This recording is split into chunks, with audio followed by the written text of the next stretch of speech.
Hey guys, Trevor here. And in this video, I'm going to show you how to unhide apps on your iPhone. It's pretty quick and easy, so let's jump right in.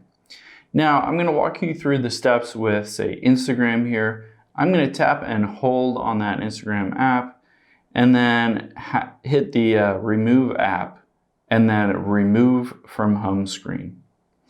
So now that I've hidden this from my home screen, I can't see it anymore. If you want to unhide it, you want to bring it back to your home screen, all you have to do is keep swiping to the left until you get to the app library.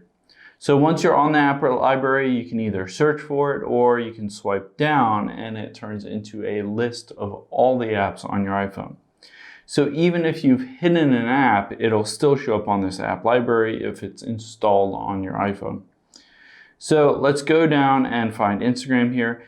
Now, to unhide it, all you have to do is tap and hold on Instagram. You just have to tap and hold on Instagram and then drag it over to the left. Now you can see that Instagram has been back on my home screen. I can move it around if I want to. Of course, I can tap that minus button again if I want to remove it from the home screen again. Hope this helps. Thanks for your time today, and I'll see you on the next one.